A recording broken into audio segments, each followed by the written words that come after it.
Last week, the Cabinet approved the promulgation of an ordinance to amend the Special Economic Zone or the SEZ Act 2005, allowing trusts to set up units in SEZs. Now, the government believes this will make room for more investments in SEZs. Will it? Today on The Real Deal, we deep dive into India's thrust on SEZs to ask a very basic question. Will these small or minimal changes make any big impact on India's SEZ, which is largely believed to be a big policy flaw? Or does the government need to bite the bullet and overhaul the entire policy in a big way? Now, before we get to our expert panelists, let's tell you what's going on in the SEZ business. This is data culled out by JLL. Now, in the last 10 years, India has notified about 373 SEZs. Out of these, 230 SEZs are operational. The rest are defunct. Investments now made in all SEZs add up to about 4.92 lakh crore.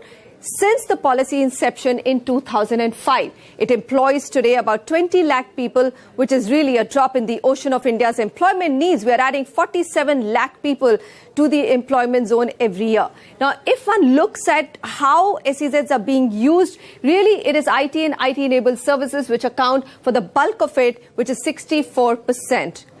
And if you look at the total exports from SEZs as a percentage of India's total exports, that figure stands at about 21%. The peak of SEZs' contribution to exports was in the year 2012-13, when they contributed to 29%, but after that, it's been a little dull. Now, let's take a look at the benefits that SEZ units get. Now, these are companies which set up operations within an SEZ.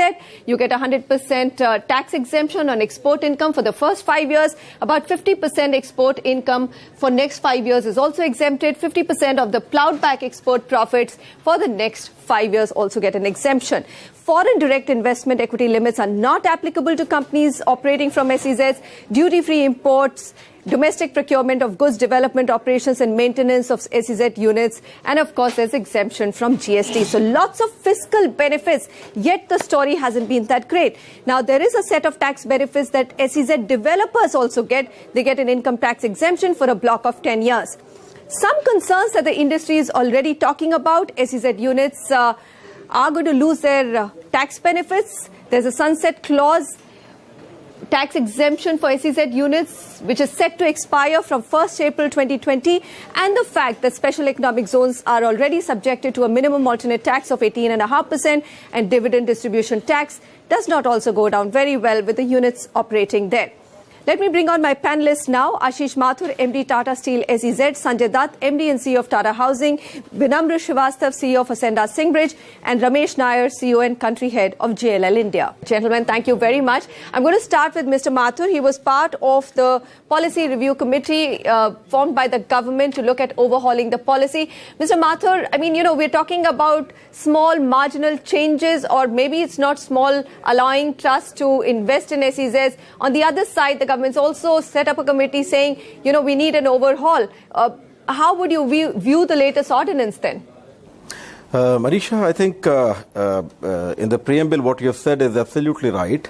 And I would absolutely agree with you that the small changes at this point of a time which are being rolled out are not good enough. What you need for services industry is very different from manufacturing industry. And therefore, it is so critical for us to revisit the entire dynamics of the SEZ. In that bargain, I think it is so critical for us to revisit the very fundamental premise. Because originally, if you look at it, the SEZs were essentially the island of exports. They were focusing on exports, and the thought process at that point of a time was to basically replicate what China had done and create India also as an export hub with low manufacturing costs, etc., etc., etc. However, that did not happen. And somehow over the period of time, the kind of regulations which we started putting in, I would look at the whole picture into two different dynamics, into 2x2 matrix, if I can say, the fiscal incentives and the non-fiscal incentives.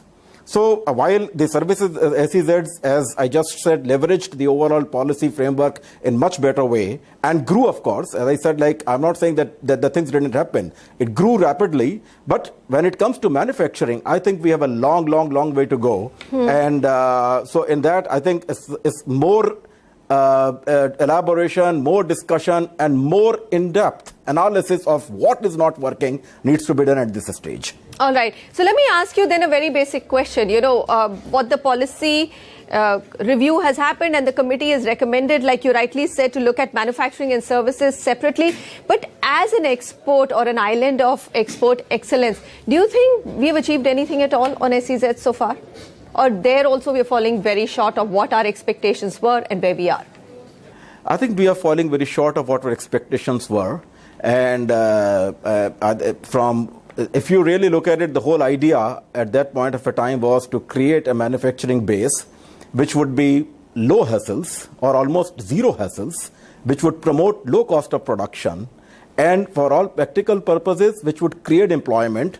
And at the end of the day, we would come up with the kind of quality work which would be acceptable in international market. Mm-hmm. So if you look at from a manufacturing point of view, the capital investment which goes into setting up a manufacturing unit is significantly more than services industry. And the export market keeps moving from one aspect, one element to the other element. And I think somewhere along the line, and as we keep discussing with various investors who have already come in the SEZs or who are planning to come in, the whole dynamics of sector-specific SEZ, the not being able to move from one product to the other without going through a lot of hassle in terms of the procedural hassle, as we call it, or for that purpose, the fiscal incentives which were taken for X, and then now we want to go to the Y product. So I think overall, we need to look at it in terms of trying to broadband the entire dynamics, trying to inculcate that kind of a culture along the line, which will facilitate and promote the manufacturing. Let me bring in Vinamr here. Vinamr, you have global experience. Yes, IT SEZs have seen some amount of investments coming in. You could call the number large because the base was very small. But if you were to look at deploying foreign capital into India, would you even look at manufacturing or even services in a very big way in the current policy regime, or would you want some changes? I think, Manisha, in the past, as it was rightly mentioned, the service industry, especially IT and ITES, I think benefited far more than manufacturing. Exports grew significantly, even though they started from a smaller base. And as of now, for example, in ITES, almost a quarter of the office stock in the top cities is actually from the SEZs. But I think what it also did was focus and push urbanizations, because the requirements of setting up an SEZ were so large in terms of the land parcel required. If you look at how our top cities grew, it pushed development on periphery of CBDs, because CBD didn't have that kind of spaces. That resulted in creating new commercial hubs, the Whitefield and the ORRs in Bangalore, or the high-tech city in Hyderabad, etc., etc. And that further boosted urbanization story in these cities. Mm-hmm. It also spurred investments in other sectors, not just tech, but even in BFSI, in e-commerce, in engineering and manufacturing. So I think what has happened so far, the story for IT and ITES has been good and strong compared to especially manufacturing. Coming to your question of would we consider investing in the current regime as it stands now? So we look at it in two ways. As a developer, we follow what our customers do. And as it stands now, with the sunset clause kicking in March 2020, we see that there are two or three kind of occupier behaviors. There are those occupiers that are already in the SEZs and who are comfortable in growing in the same SEZs. There are still indirect tax benefits that will remain. And the decision criteria is driven really more by quality of assets, large-scale specs, and availability of infrastructure. All of this SEZs have in abundance, at least in the IT sector. Mm-hmm. So we will continue to grow with them. Then there are the other bunch of customers who are absolutely not willing to be in SEZs, probably because of compliance restrictions, movement on goods and people, etc. And then there is a third bunch which right now are still figuring out what their long-term strategy is. So for us at Ascenda Singbridge, one, we will continue to operate our current SEZs to make sure we cater to the demand growth from the first set of customers. Secondly, when we are looking to invest in new parks, we will be less speculative and try to get more investments in pre-committed or build-to-suits projects, and really on a case-by-case basis take a call depending on the micro market whether that's suitable for or conducive for future SEZ investments or not, and even if the need be, denotify some parts of our park if we see a balance of demand between SEZ and non-SEZ. So we'll really follow what our customers are going to do. How important is it for you to probably have that dialogue of not bringing in the sunset clause, and even things like, we'll come to MAT and DDT later? Manisha, multinational corporations came to India, yes, initially because the government wanted to encourage exports, and the government highlighted the cost arbitrage, and the real cost arbitrage was not necessarily in real estate, it was basically the human capital. We have built close to 450 million square feet in last 20 years, and 250 million square feet is under construction as far as IT is concerned. So IT played a significant role and is going to continue to play a significant role. Yes, there may be some setback on account of no incentive, but the overall attractiveness of India as a market, not only cheap labor, but superior talent, and not only superior talent, but when you want to scale the operations, there is no country in the world where you can set up 10,000 people workforce back office or 5,000 in one go or in a short period of time. So India is now an established market as far as that is concerned. So we believe we will continue to invest. There will continue to remain a demand. There may be some setback because of incentives, which will impact third-party outsourcing companies who work on very thin margins. These are the companies who may actually need to find a different business model. Maybe they need to go into KPO with higher margins. Okay. But overall, the India story, I believe, will continue. I'm going to go to Ramesh Nair. Ramesh, you know, it's surprising that this is exactly what Ashish Mathur said. And in the list of challenges, JLL has also said that, you know, we're talking about SEZs being very easy to do business in and removing that shortcomings of clearances, etc. But even today, that remains the biggest challenge. So is that not applicable for IT companies and IT outsourced businesses? Is it only for manufacturing companies? Manisha, for the SEZ policy and the entire industry to be successful, the government needs to act as the supplier of land and approvals. If you compare our story with the China story, in China these are cities. In India we do SEZs in 10 acres or even 7 acres of land, we do SEZs. Secondly, the China story is 30 years plus. If you look at our story, we started only in around 2006. So we're looking at just around 12-13 years of history of SEZs. And overall, if you compare it to China model, China was done by a lot of government investments, while in India most of the SEZs have been done by private developers. So that's the first thing we need to, if we can fix those three things.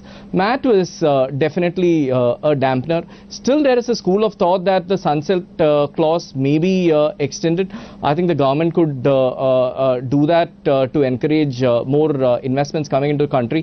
What we've actually seen on the number front, Manisha, is out of the 540 million square feet we have in institutional grade office space which we have in India, close to 23% of it, close to around 130 million square feet is SEZ, which is not a bad number. So that's one positive. The second positive is last year the demand for SEZs actually went up. In 2017 the demand was around 6 million square feet of the total 28 million square feet. We saw that actually go towards 11 million square feet number in 2018. So this is obviously the last minute rush from a lot of IT companies. Sanjay mentioned it. There are a lot of IT third-party IT services firms today obviously want to rush towards SEZs. What we are also seeing developers do is, I think Vinamra also summarized it quite well. We are seeing a lot of developers today wanting to give incubation space to attract these IT companies into their SEZs, giving them good deals, sweet deals on soft options, hard options to attract them into the park. So that's something which we are clearly seeing, and also giving attractive deals from a consolidation point of view. And from the occupier side, 2-3 trends we are seeing. It's all dependent on what type of business you are in. If you are a global in-house center, a GIC, we have seen most of them preferring to go to a non-SEZ because the benefit of tax they get is not much. But IT services firms, still the first preference is to go towards IT SEZs, especially the large ones who have scale. How do you fix this lopsided state contribution? That's the conversation we'll have right after the break.